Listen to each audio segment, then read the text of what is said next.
এখন হলো আধুনিক যুগ।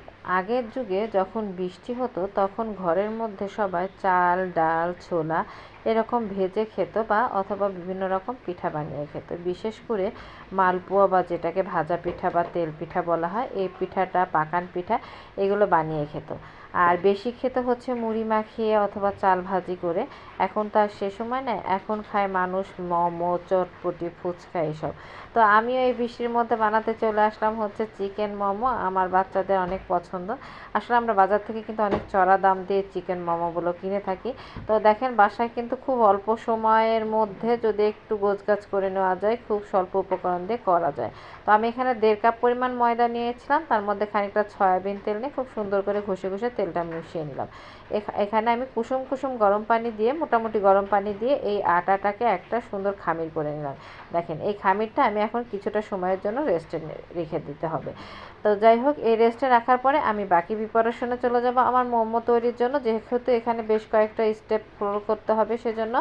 তো এখন আমি এখানে নিয়ে নিলাম হচ্ছে একটা মুরগির বুকের দুই পাশের যে হাড্ডি ছাড়া বুকের পাশটা, সেটা নিয়ে নিয়েছি, পুরোটাই নিয়ে নিয়েছি একটা মুরগি।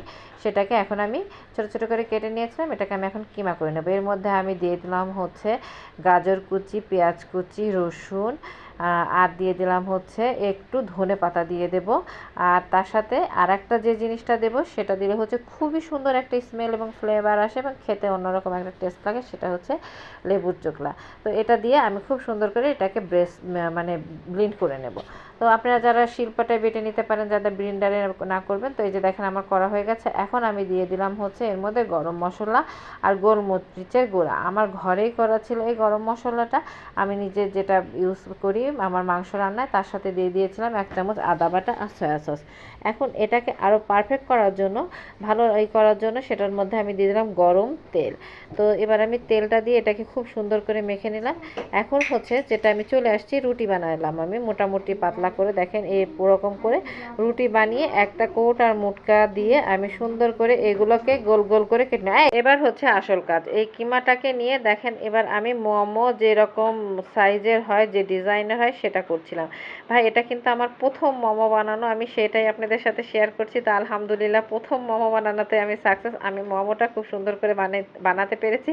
ক্যামেরার উপরে আমার হাত চলে গিয়েছিল, কিন্তু দেখেন আমার যে মোমোর ডিজাইন, এটা খুবই সুন্দর হয়েছে। দেখেন, একদম পারফেক্ট হয়েছে। যাক, আমি পেরেছি, আলহামদুলিল্লাহ, এজন্য আমি অনেক খুশি। তো সেকেন্ড আরেকটা আমি করে নিচ্ছি, যে দেখেন এই যে এটাকেও আমি এরকম ভাঁজ করে দিচ্ছি। শাড়ির কুচি যেভাবে দেয় সেরকমভাবে আস্তে আস্তে কুচিটা দিতে হবে, 2-3টা দিয়ে তারপরে এই পাশটা এভাবে ভাঁজ দিয়ে ফোল্ড করে আটকিয়ে দেবেন। তো আপনারা বাসায় এভাবে